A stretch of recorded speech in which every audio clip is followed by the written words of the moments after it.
Subscribe करें और bell दबाएं ताकि कोई खबर रह न जाए।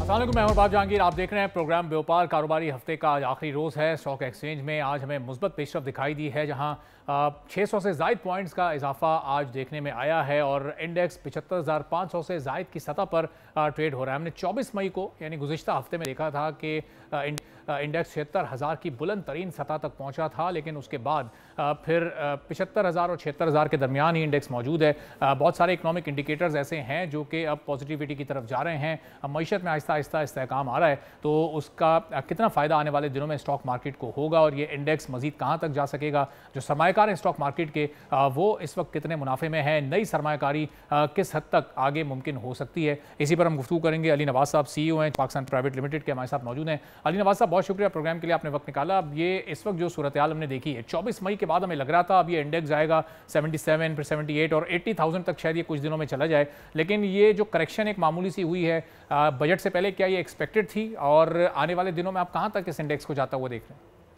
जी, क्योंकि देखिए हर साल बजट से पहले इस तरीके की थोड़ी करेक्शन या वॉलेटिलिटी होती है। इन्वेस्टर्स ज़रा देखते हैं कि किस सेक्टर पे या किस स्टॉक्स पे या ओवरऑल मार्केट पे ऐसे क्या स्टेप्स लिए जा रहे हैं जिससे इकोनॉमी बेहतर हो। कभी जो है वो हमने पिछले कुछ सालों में जो है वो सुपर टैक्स लगते हुए देखा, फिर सुपर टैक्स बढ़ते हुए देखा।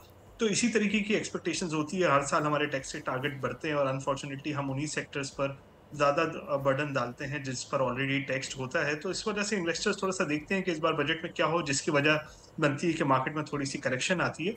बट साथ-साथ इस बार ये हुआ है कि इन्फ्लेशन के नंबर्स काफ़ी नीचे एक्सपेक्टेड है और इंटरेस्ट रेट्स की मॉनेटरी पॉलिसी बजट के फ़ौरन बाद है।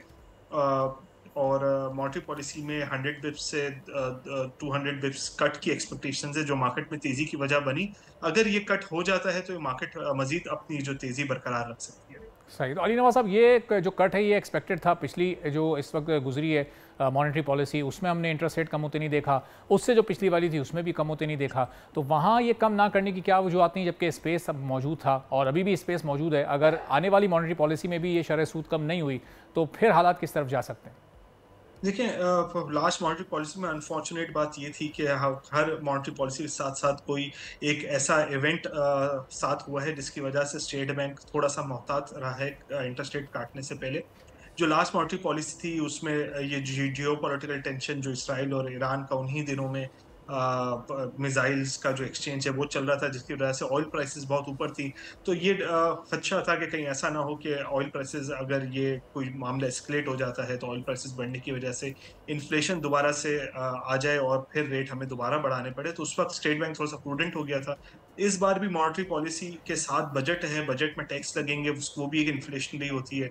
तो शायद इस बार भी स्टेट बैंक को ये देखना होगा कि जिस तरीके का बजट अनाउंस होता है उसका इन्फ्लेशन पे क्या असर आता है।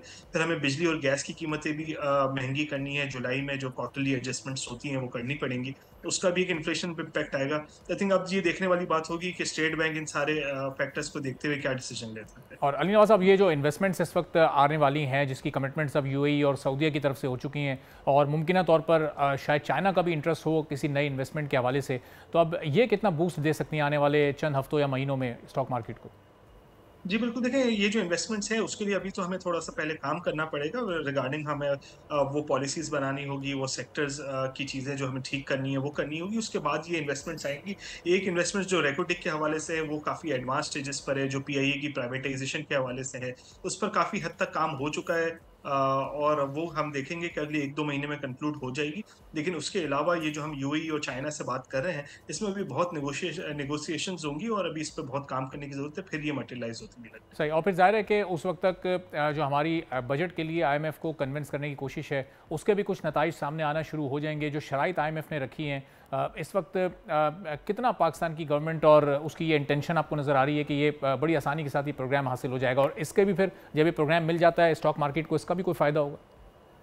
जी, बिल्कुल। देखिए, हमारे पास और कोई चारा है ही नहीं है।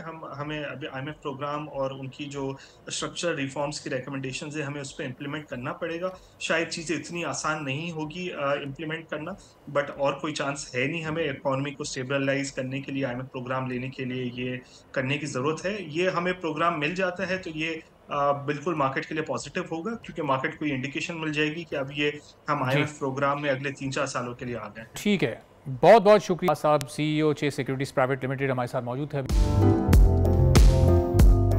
एक बार फिर प्रोग्राम में आपको खुशामदीद कहेंगे। वज़ीर-ए-आज़म पाकिस्तान शहबाज शरीफ 4 जून को चीन के बड़े अहम दौरे पर जा रहे हैं, जिसमें उनके हमरा वफाकी वज़रा और कुछ प्राइवेट सेक्टर के एक्सपर्ट्स भी शामिल होंगे।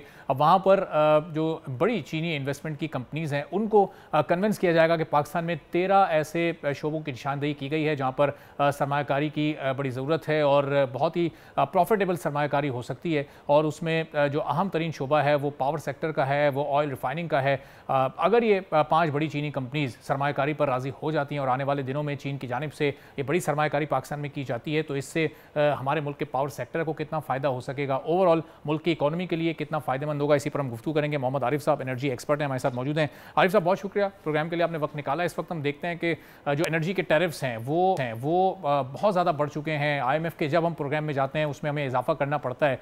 इन हालात में ये जो दौरा है इस वक्त प्राइम मिनिस्टर का, ये कितना इंपॉर्टेंट है? अगर चाइना से कोई इस तरह की इन्वेस्टमेंट आती है, पावर सेक्टर में इन्वेस्ट किया जाता है, तो उससे आने वाले दिनों में हमारी आवाम पर बोझ कम होता देख रहे हैं आप?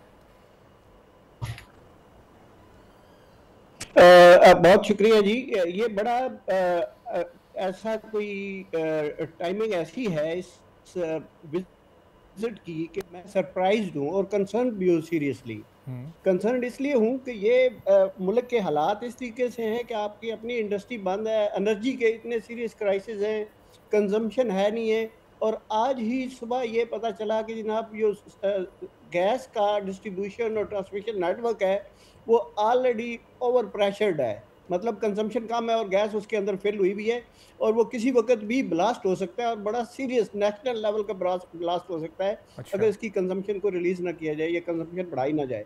सो इन दीज सर्कमस्टांसेस इकोनॉमी की क्या सिचुएशन है, इस चीज़ों को या हालात को सामने रखते हुए मैं सरप्राइज हूँ कि ये विजिट किसने प्लान की और क्यों की। इसका मैं ज़ाती तौर पे कोई बेनिफिट नहीं समझ रहा। खर्चा करने के अलावा या सैर सपाटे के अलावा इसका कोई फायदा नहीं हो सकता होगा इसका। अच्छा, तो आरिफ साहब ये अभी चूंकि सऊदीया का दौरा हुआ, UAE का दौरा हुआ और दोनों ही बड़े फ्रूटफुल साबित हुए, दोनों जगह से इन्वेस्टमेंट की हमें कमिटमेंट्स मिली हैं। अब देखते हैं कि वो कब तक उसको अमली जामा पहनाया जाता है। तो चाइना से अगर इन्वेस्टमेंट इस दौरे के थ्रू कुछ आती है तो आपको नहीं लगता कि हमारी इकोनॉमी को वो स्टेबल कर सकती है, पावर सेक्टर को फ़ायदा पहुँचा सकती है? देखिए बात यह है कि इन्वेस्टमेंट आती है, पहले तो मैं बहुत ही पैसिमिस्टिक आज मेरा व्यू है, इन्वेस्टमेंट आनी ही नहीं है नंबर 1। नंबर 2 इन्वेस्टमेंट क्या होती है? फॉर एग्जांपल अगर आप रिफाइनरी की बात करते हैं कि जी रिफाइनरी के लिए इन्वेस्टमेंट आ जाएगी, पहले मेरे कहने का मकसद ये है कि we all need to jointly and collectively put our house in order. सबसे ज़्यादा ज़रूरत थी पाकिस्तान की इकोनॉमी को इस वक्त बैरूनी इन्वेस्टमेंट की और तमाम जितने भी बड़े बड़े माहिर माशियात हैं वो इन्वेस्टमेंट की इस वक्त ज़रूरत पर और फिर अपनी एक्सपोर्ट्स को बढ़ाने पर हमेशा से ज़ोर देते आए हैं। तो उमर हयात बोल न्यूज़ के नुमाइंदे हमारे साथ मौजूद हैं, ज़रा उनके कि कौन कौन से प्रोजेक्ट्स हैं, किन किन शोबों की निशानदेही की गई है, कितनी इन्वेस्टमेंट की तवक्को हम कर सकते हैं चाइनीज़ कंपनीज़ की जानिब से। उमर बताइएगा, ये 4 जून से ये दौरा स्टार्ट होना है, तो कितनी इंपॉर्टेंस है इन हालात में इस दौरे की और कितनी सरमायाकारी की तवक्को पाकिस्तान इस वक्त लगाए? जी बिल्कुल, ये जो वज़ीर-ए-आज़म शहबाज शरीफ का दौरा है और इनके साथ दीगर जो हुकाम जा रहे हैं वो इसलिए जा रहे हैं कि जो इन्वेस्टमेंट है चाइना से वो लाई जाए और ये इन्वेस्टमेंट बहुत कम हमें गवर्नमेंट टू गवर्नमेंट इन्वेस्टमेंट नजर आएगी इसमें, और ज़्यादा से ज़्यादा जो इन्वेस्टमेंट हमें इसमें नजर आएगी कि बिजनेस टू बिजनेस जो है वो मॉडल को फॉलो किया जाएगा ताकि जो हुकूमत है उस पर बोझ ना पड़े। इसकी वजह यह है क्योंकि जो इन्वेस्टमेंट इससे पहले हुई है वो G2G हुई है, जिसकी वजह से हम देख रहे हैं कि पाकिस्तान के जो बैरूनी कर्जों का दबाव पाकिस्तान पर रहा, जिसकी वजह से और पाकिस्तान के लिए जो है वो जो हुकूमत को शरह सूद भी अदा करना पड़ा। लेकिन अब ये बिजनेस टू बिजनेस ज्यादा डीलें होंगी और इसमें जो चाइनीज इन्वेस्टर्स हैं उनको पाकिस्तानी इन्वेस्टर्स के साथ बाकायदा तौर पर थ्रू किया जाएगा और वो इस हवाले से एक बड़े पैमाने पर जो है वो इन्वेस्टमेंट की तवक्को है। ये वही मॉडल है जो इससे पहले हमने देखा था कि जो सऊदी डेलीगेशन आया था और उनके साथ पाकिस्तान के जो हमारे जो कारोबारी लोग हैं, बिजनेस कम्युनिटी है, उनकी मुलाकातें हुई थी और उन मुलाकातों के बाद हमने ये देखा कि जो बिजनेस टू बिजनेस जो मामलात हैं वो आगे बढ़े हैं और उसमें कुछ खातिर खा कामयाबी भी नसीब हुई है। अब हम ये देख रहे हैं कि जो मौजूदा जो दौरा है वज़ीर आज़म शहबाज शरीफ का, जब वो जाएंगे तो इसमें ज्यादा फोकस जो होगा वो जितने भी मंसूबे होंगे उनमें ज्यादा फोकस जो है वो बिजनेस टू बिजनेस जो है वो डील्स इस हवाले से होंगी। और उमर, ये प्राइवेट सेक्टर के भी बड़े बड़े एक्सपर्ट्स इसमें शामिल हैं, ज़ाहिर प्राइम मिनिस्टर शहबाज शरीफ के इस डेलीगेशन में शामिल हैं। पाक एशिया इन्वेस्टमेंट ग्रुप एक बहुत बड़ा ग्रुप है और शहरियार चिश्ती साहब उसके हेड हैं, सरबराह हैं, वो भी इस दौरे में उनके प्राइम मिनिस्टर के साथ होंगे।